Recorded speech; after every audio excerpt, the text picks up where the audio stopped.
해피 뉴 이어. 자, 인사 나누겠습니다. 해피 뉴 이어. 해피 뉴 이어. 은솔아, 바다야 해피 뉴 이어. 내년이 너희들이야. 다음 세대를 위해서 많은 관심을 가주시고, 인사를 뭐라도 해야 되는데 새해 복 많이 받으세요 하기는 아직 좀 이르잖아요. 해피 뉴 이어. 그렇게들 인사 나누세요. 오늘 또 저기 문지성 우리 교회님 오셨네요. 반갑습니다. 2018년 한 해 여러분의 가정과 직장과 사업터 그리고 우리 교회를 위해서 최선을 다해 주신 모두를 위해서 힘찬 격려의 박수. 감사합니다. 가정과 직장과 사업터 교회 일들 중에 어느 게 제일 어려우십니까? 말씀 좀 해보세요. 다 어려우셨나요? 교회 일이 좀 제일 어렵지 않으셨나요? 신앙생활이 제일 어렵죠? 네, 지금 어제 하나님상하고 이렇게 조금 얘기를 나눴는데 신앙생활 하는 게 여러분 제일 힘들지 않으신가요? 가정일, 집안일, 직장일은 다 할 수 있잖아요. 근데 신앙생활은 누가 시켜서 하는 게 아니잖아요. 신앙생활 하는 게 여러분 쉬우신가요? 신앙생활 하는 게 날마다 즐겁고 기쁘신가요? 그렇게 될 줄로 믿습니다. 자, 한 해를 돌아보니까 다른 건 몰라도 신앙생활에 아쉬움이 많이 남지 않으십니까? 이 자리에 좀 아쉬움이 남으시는 분들이 좀 계신 것 같아요. 그렇게 고백하면 됩니다. 왜 그럴까요? 신앙생활에 왜 이렇게 어려움이 있을까요? 왜 신앙생활이 만만치 않을까요? 예수 믿는 게 결코 쉬운 일이 아니라는 것 여러분 잘 아시잖아요. 뼈저리게 느끼시죠? 제모님께서 고개를 끄덕여 주셨어요. 신앙생활이 만만치 않다는 거예요. 마지막 주일을 맞이해서 그 이유를 한번 생각해 볼까요?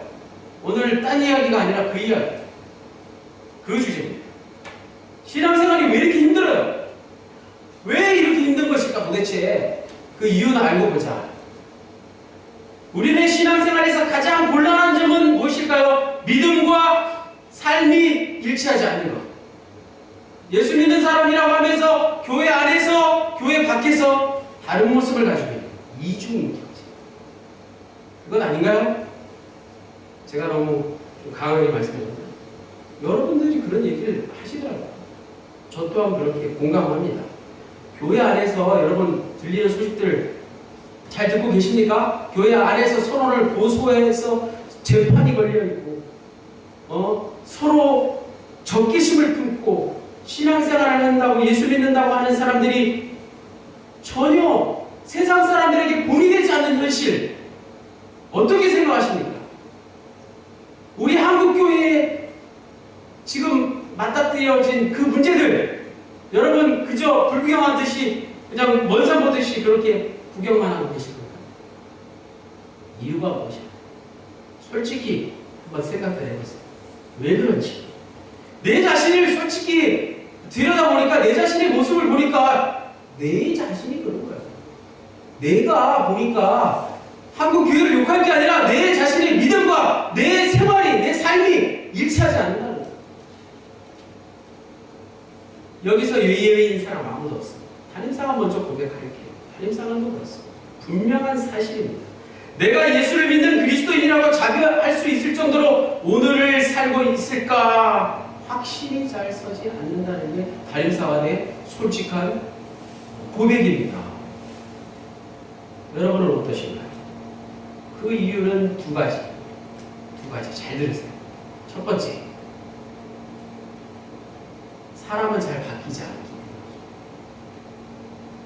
사람의 생각과 사람의 성격과 습관 이런 것들은 죽을 때까지 변하지 않아요. 여러분 주위에 한번 보세요. 부모님의 모습을 한번 보세요. 평생토록 변하지 않는 그 고집 누가 꺾겠습니까? 여러분도 예외가 아니죠. 저 자신도 예외가 아니에요. 그런데 주위에 보면 예수 믿고 나는 변했다고 간증하는 분들이 좀 있어요. 정치인들이 큰 교회 어디 이런 강단에 올라서서 세례 받고 한 달, 석 달, 6개월 지나서 간증하는 것을 보니까 참 기가 막혀요. 나는 예수를 믿고 이제 거짓말을 안 하게 되었어. 이렇게 간증하네요. 예수 믿고 술, 담배도 끊고 나쁜 짓 하지 않는다고 그렇게 간증해요. 진짜예요. 진짜입니까? 예수 믿고 여러분 성격이 완전히 바뀌었습니까? 예수 믿고 술, 담배도 안 하고 세상 유혹, 향락의 그런 게 없습니까? 여러분 어떠세요? 생각도 해보시라니까. 말씀 좀 해보세요. 똑같지 않나요? 조금 나아지고 있는 과정 아닐까요? 예수 믿고 변화됐다고 새 사람 되었다고 쉽게 간증할 게 아니라는 거예요.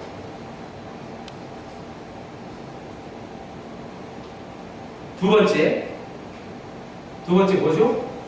믿음과 삶이 불일치하는 이유 두 번째가 더 중요해요. 믿음과 삶은 원래부터가 다른 거예요. 원래부터가 일치할 수 없는 게 믿음과 삶이에요. 그걸 알아요. 믿음하고 삶은 다른 거라는 거. 두 개를 억지로 일치시키려고 하지 마시기 바랍니다. 믿음과 삶은 다른 거예요. 자, 보세요. 그러면은 왜 누가 예수를 믿느냐, 예수 믿고 달라지지 않는다면 왜 예수를 믿느냐 이렇게 따지는 분들이 있으시잖아요. 잘 볼까요? 복음서에 보면 예수님의 제자들 나오잖아요. 베드로와 야고보와 요한, 예수님의 많은 제자들 있잖아요. 예수님이 십자가에 달려 죽으시기까지 부활하신 예수님을 만나기까지 그들이 변했을까요? 안 변했어요?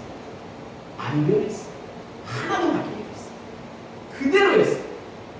예수님을 따르던 무리들 중에 세리, 사람들의 손가락질 당하고 그 재산을 막 이렇게 자기 것을 축적하는 나쁜 세리들, 또 창녀들, 많은 그 거린들, 병자들, 이런 사람들을 한번 생각해 보세요. 그 사람들은 늘 같은 모습이었다는 거예요. 크게 변화된 게 없다는 거예요. 그런데 예수님과 어울리면서 예수님을 받아들였죠. 예수님을 받아들인 게 믿음 아닙니까? 반대로 바리새인들과 서기관들 보세요. 믿음이 얼마나 좋다고 사람들에게 칭송받는 자들입니까? 아는 게 얼마나 많았습니까? 모범생들이었죠. 그런데 예수님을 어떻게 했어요? 받아들이지 않고 예수님을 죽였습니다. 놀랍게도 모범적인 삶을 살지 못했던 제자들과 세리들과 창녀들과 거린들은 예수님을 받아들였는데 모범적인 삶을 살았던 바리새인들과 서기관들은 예수님을 받아들이지 않았습니다. 자, 이게 무엇을 말하요? 예수님을 받아들이는 게 믿음이고 그렇지 못하는 것은 믿음이 아니죠. 믿음과 삶은 일치하는 게 아니라는 말씀이에요. 그래서 여러분 자책하지 마세요. 마지막 주일 맞이했어요. 내 신앙이 왜 도대체 이 모양? 내가 왜 이렇게 변화된 것 없이 내가 이 모양 이 꼴로 살아가고 자책하지 마시고 그렇다고 또 교회를 안 나오는 거를 하라는 얘기도 아니에요. 오늘 말씀을 통해서 답을 알아가는 거예요. 오늘 우리가 함께 읽은 본문 앞부분에 보면 사도 바울이 예수를 믿기 전에 이방인으로 살던 골로새 교인들을 뭐라고 말했나요? 9절에 옛사람이라고 말했어요. 그리고 예수를 믿고 난 이후에 그들을 가리켜 10절에 새사람, 옛사람과 새사람이라고 말했는데 이 옛사람과 새사람의 차이는 엄청난 것이었습니다. 옛사람과 새사람의 차이가 얼마나 엄청난 것이었는지 골로새서 3장 5절 말씀을 제가 읽겠습니다. 그러므로 땅에 있는 지체를 죽이라. 곧 음란과 부정과 사욕과 악한 정욕과 탐심이니 탐심은 우상숭배니라. 여러분들이 차마 입에 담기도 힘들어하실까봐 다른 장을 읽었어요. 3장 5절. 듣는 이로 하여금 매우 불편하게 만드는 단어들만 열거되어 있어요. 5가지. 음란, 부정, 사욕, 악한 정욕, 탐심. 이 5가지 더 구체적으로 알아보겠습니다. 당시 시대적 삶의 구체적인 내용 5가지. 가장 먼저가 음란, 성적인 단어죠. 요즘처럼 피임이 발달하지 못한 그 시대에 창녀들은 사생아를 낳는 일이 다반사했어요. 그래서 그들이 낳은 사생아가 버려져서 신생아들이 로마 거리에 뒹굴고 있을 때 포주들이 와서 그 아이들을 데려다가 여자아이들만 데려다가 또 창녀를 만들었어. 그 산창가를 자주 들락거리던 남자들이 어쩌면 자신이 낳은 딸을 상대할 가능성이 있습니다. 그 음란을 말하는 것이죠. 그 시대를 말하는 것이죠. 그 시대 죄악이 이런 죄악이었던 것이죠. 두 번째는 로마시대 귀족들이 좋은 음식을 산의 진미를 배부르게 먹고 더 이상 먹을 수 없게 되면 어떻게 합니까? 준비된 방에 가서 토해낸 다음에 다시 그 자리에 돌아와서 먹을 것을 찾아서 또 개걸스럽게. 여러분 상상이 가십니까? 돼지의 모습입니다. 그 시대적 상황이 그런 악독한 모습입니다. 마지막 예는 콜로세움에서 격투 사이에 피 흘리는 싸움을 보면서 귀족들이 모여서 환호를 지르면서 그 격투 사이에 그 피 냄새를 맡기를 좋아하고 흥분했다. 폭력이 난무하다. 그 시대에 가득했던 음란과 부정과 사욕과 정욕과 탐심은 이 시대에도 그대로 존재합니다. 그 악독들, 이 시대에 존재하는 악독들, 제가 여러분에게 차마 구체적으로 말씀을 드리지 못하는 이유는 여러분들이 잘 아십니다. 그런 시대에 사도 바울이 어떻게 했나? 옛사람이 아닌 새사람이 되었으면 이방 문명의 그 모든 악덕을 버리고 새 사람답게 살아라. 이렇게 외치고 있는 것이죠. 시대적 정신, 그 5가지 구체적인 시대적 정신에서 빨리 벗어나라. 이렇게 말씀하고 있습니다. 그 새 사람의 삶이 바로 12절 말씀. 다 같이 12절 말씀을 다시 한번 읽겠습니다. 시작. 그러므로 너희는 하나님이 택하사 거룩하고 사랑받는 자처럼 긍휼과 자비와 겸손과 온유와 오래 참음을 옷 입고 5가지 반대되는 동물이 나왔습니다. 자, 앞에 5가지를 악덕이라고 하면 12절에 있는 것은 덕목이죠. 선한 것들이죠.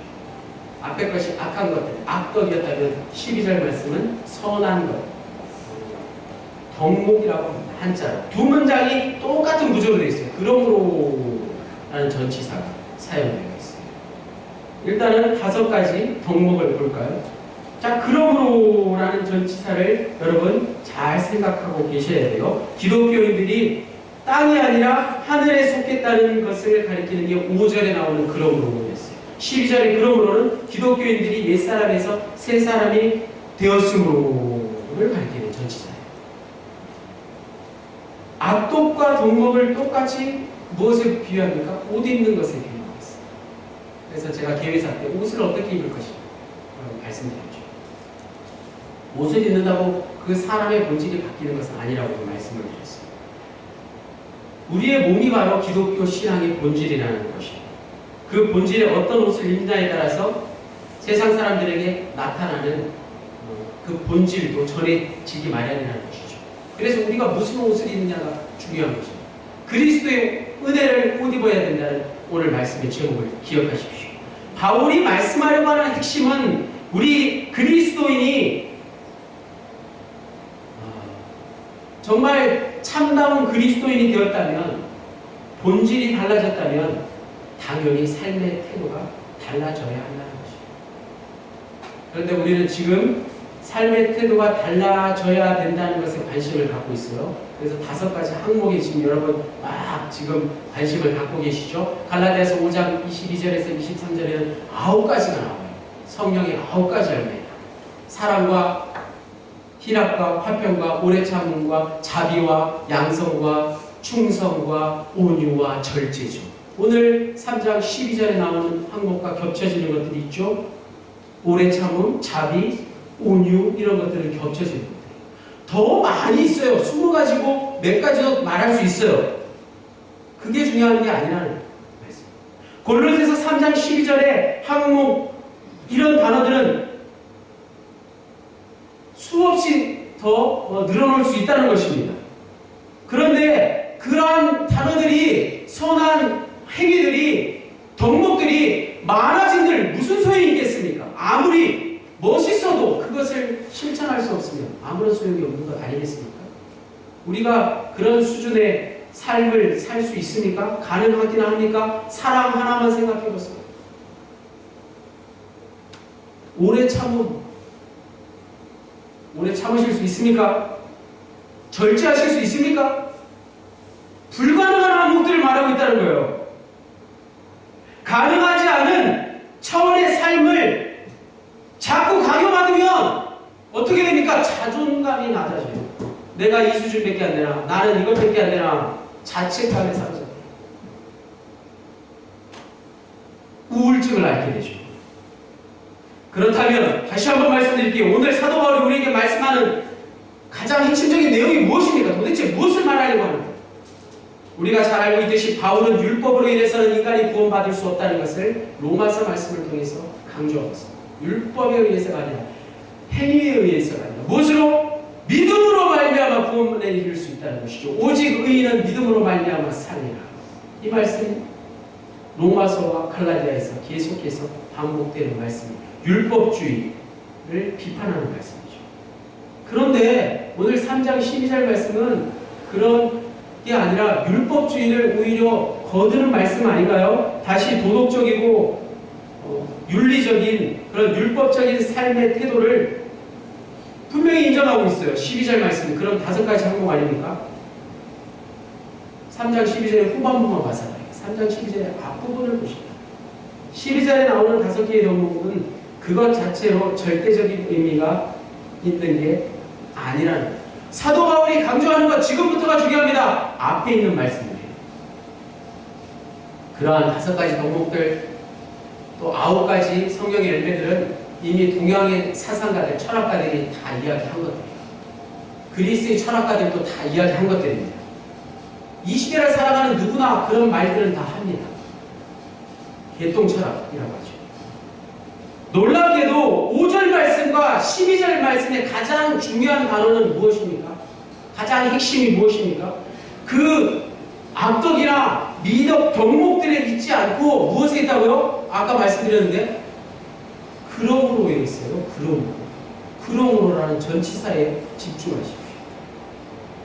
5절에 나온 그러므로와 12절에 나오는 그러므로, 그게 중요해요. 그러므로가 중요한 거예요. 옷을 벗어야 할 악덕 5가지나 옷을 입듯이 또 취해야 할 5가지는 모두 그러므로 인해서 가능한 거죠. 그러므로가 전제되지 않으면 불가능한 거죠.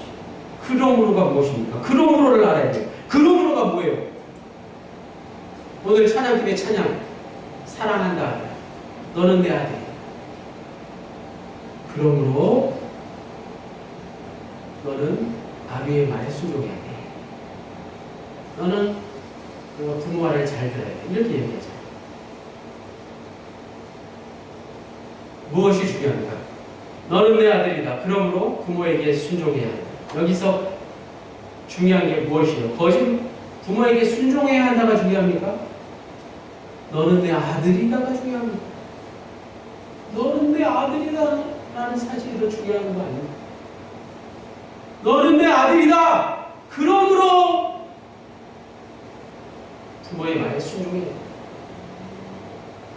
이것을 좀 어렵게 설명드리면 철학적인 개념으로 아들이라는 사실은 존재론적인 차원이고 부모에게 순종해야 된다는 것은 인식론적인 차원까지 말씀입니다. 좀 어렵죠? 예수님은 쉽게 비유로 말씀해 주셨는데 바로 나무와 열매로 말씀해 주셨어요. 나무, 여러분 생각해 보십시오. 아들이라는 사실이 바로 나무라는 거예요. 너는 나무예요. 나무. 그리고 부모에게 순종해야 된다는 것은 열매라는 것입니다. 너는 내 아들이다. 더 중요한 말이라고 예수님께서 지금 설명해 주십니다. 나무에 비유해서 설명해 주십니다. 핵심은 좋은 나무가 되는 것이고 그것이 먼저고 그것이 우선인 것입니다. 본문의 골로새 교인들은 이방인으로 살다가 이제 그리스도인이 되었으니 당연히 그리스도인다운 삶의 모습이 나타나야 되지 않겠습니까? 그래서 사도 바울이 5개 항목을 말씀하고 있는 것이죠. 아니 20개로 더 많이도 말할 수 있었을 것이에요. 그런데 중요한 것은 새 사람이 된 그 자체가 중요하다는 것이에요. 하나님의 자녀, 하나님의 백성이 된 그 자체가 훨씬 더 중요한 것이라는 말씀이에요. 골로새서 3장 1절에서 4절까지가 그것을 잘 설명하고 있는 말씀. 다 같이 골로새서 3장 1절로 4절 읽겠습니다. 시작. 그러므로 너희가 그리스도와 함께 다시 살리심을 받았으면 위의 것을 찾으라. 거기는 그리스도께서 하나님 우편에 앉아 계시느니라. 위의 것을 생각하고 땅의 것을 생각하지 말라. 이는 너희가 죽었고 너희 생명이 그리스도와 함께 하나님 안에 감추어졌습니다. 우리 생명이신 그리스도께서 나타나실 그때에 너희도 그와 함께 영광 중에 나타나리라. 아멘. 오늘 우리 그리스도인들이 땅의 것이 아닌 위의 것, 하늘의 것을 찾고 생각해야 하는 이유는 분명합니다. 예수 그리스도의 십자가를 통해서, 저 십자가를 통해서 이미 우리가 죽었다는 사실. 여러분은 죽은 목숨이에요. 예수를 믿으면 죽은 목숨이라는 사실. 내가 죽었으므로 내 생명은 전적으로 누구에게 달렸어요? 하나님께. 다시 한번 지금까지 우리가 말씀을 나눈 것들을 잘 생각하시면서 12절 말씀을 다시 읽겠습니다. 시작. 그러므로 너희는 하나님이 택하사 거룩하고 사랑받는 자처럼 긍휼과 자비와 겸손과 온유와 오래 참음을 보이고. 이제 후반부의 말씀은 신경 쓰지 마세요. 5가지 덕목은 신경 쓰지 마시고 앞에 것을 생각해 보세요. 앞에 것 무엇이에요? 3가지가요. 하나님이 너희를 선택하십니다. 2번째, 하나님이 너희를 거룩하게 하십니다. 3번째, 하나님이 너희를 사랑하십니다. 이 3가지. 그리스도인은 하나님의 선택을 받은 사람이고 거룩한 사람이고, 내가 거룩하지 않은 사람이 아니라는 거예요. 나는 예수를 믿음으로 거룩한 사람입니다.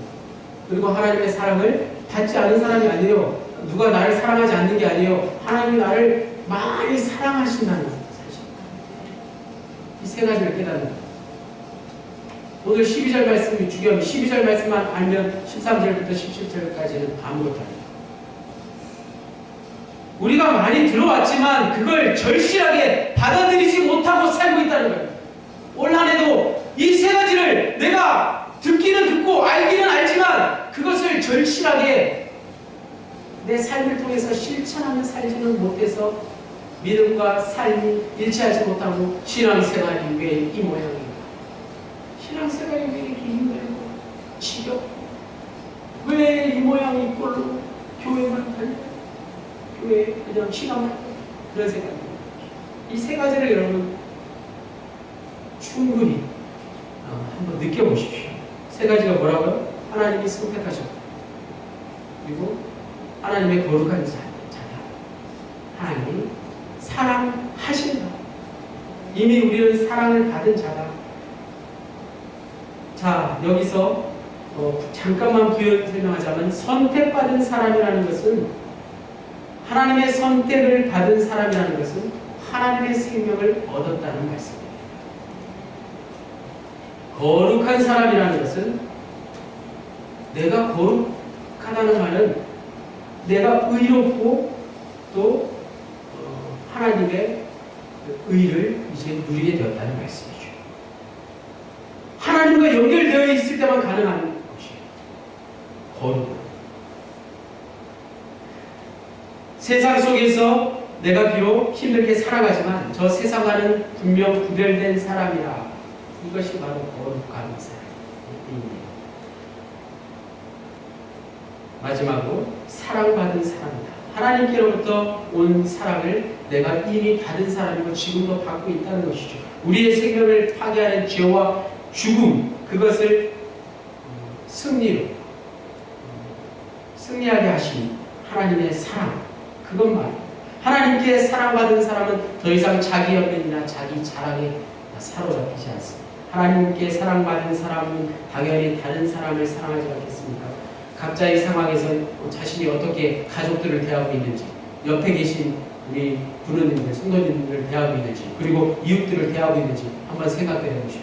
내가 직장을 더 나아가서 내가 직장을 사랑하면서 직장을 다니고 있는지, 내가 이 교회를 정말 사랑하면서 내가 예배를 드리고 있는지, 내가 우리 가족을 정말 진정으로 사랑해서 내가 야단도 치고 또 부모님한테 대들기도 하고 그런 거죠. 사랑 말입니다. 사랑. 달리사가는 우리 당진여군의 아주 귀한 공간이죠. 카페를 보면, 샘물 카페를 보면 이 사랑에 대해서 언제나 생각해 봅니다. 여러분, 달리사관이 본인의 의무가 있는데 사역을 해야 되고 말씀을 준비해야 되고 여러분 전도도 해야 되고 신방도 해야 되는데 카페 일을 보기가 얼마나 짜증나고 부담스럽고 힘든 일인지 몰라요. 사랑이 없다니. 그렇습니다. 그런데 달리사관은 카페를 너무 좋아해요. 사랑하게 됐어요. 그러면 모든 일이 다 즐겁다는 것이에요. 카페를 만드신 분들, 처음 카페를 시작할 때 참여하셨던 분들은 저 카페를 얼마나 사랑하는지. 사랑만. 모든 일에 사랑이 없으면 여러분 어떻게 그 일을 감당하실 수 있어요? 12절의 핵심만 알면 13절에서 16절까지 나오는 단어들 모두가 다 같은 거예요. 용서와 사랑과 평강과 감사와 말씀과 지혜와 권면만. 그래서 오늘은 다 안 읽어요. 12절 말씀의 핵심입니다. 14절에 이 모든 것 위에 사랑을 담아 이는 온전하게 너희를 띠니라. 옛날 성경에 붕대라는 표현가 있어요. 붕대, 압박 붕대로 칭칭 감아서 꼼짝 못하게 하는 붕대의 의미입니다. 사랑으로 붕대처럼 꽁꽁 싸잡아 맨다는 의미. 사랑이 이 모든 덕목들 5가지든 9가지든 20가지든 모든 것을 가능하게 하는 근본적인 능력이라는 말씀이죠. 사랑은 하나님의 존재 그 자체. 요즘 새로 나온 강대상은 God is love 이렇게 되어 있더라고요. 하나님의 사랑이시다. 사랑의 표현이 되어 있죠. 그 사랑으로 하나님은 우리에게 은혜를 주시기를 원하십니다. 은혜만. 사랑과 은혜는 뗄래야 뗄 수 없는 관계이죠. 사도 바울은 이 사랑에 의존하는 기독교인, 그리스도인의 삶이야말로 온전한 것이라고 오늘 본문에서 분명히 말씀하고 있습니다. 그리스도인의 삶은 맨 처음 여러분에게 말씀드렸듯이 믿음과 삶이 비록 불일치할지라도 하나님의 은혜를 사모하며 이 자리에 나오신 여러분처럼 하나님의 사랑을 깨닫고 내 일상을, 내 주어진 삶을 직장이나 가정이나 사업터에서 살아가는 것, 그것입니다. 다른 게 아니라는 말씀이에요. 16절에 나오는 일상을 예배처럼 살아내는 그것을 말씀합니다. 2018년 한 해 여러분 그러지 못하셨다면 2019년 새해에는 여러분이 거하시는 가정과 직장과 사업도와 모든 곳에서 하나님을 예배하는 자들 다 되시길 바랍니다. 다 같이 17절 말씀 읽고 마치겠습니다. 시작. 또 무엇을 하든지 말해나 이래나 다 주 예수의 이름과 그를 빌고 하나님 아버지께 감사하라. 할렐루야. 그러므로 오늘 말씀 제목 그리스도의 은혜를 옷 입자. 예수 그리스도의 십자가를 믿으신다면 여러분 아래 것이 아니라 땅의 것이 아니라 세상 것이 아니라 위의 것을 하늘의 것을 하나님의 것을 구하십시오.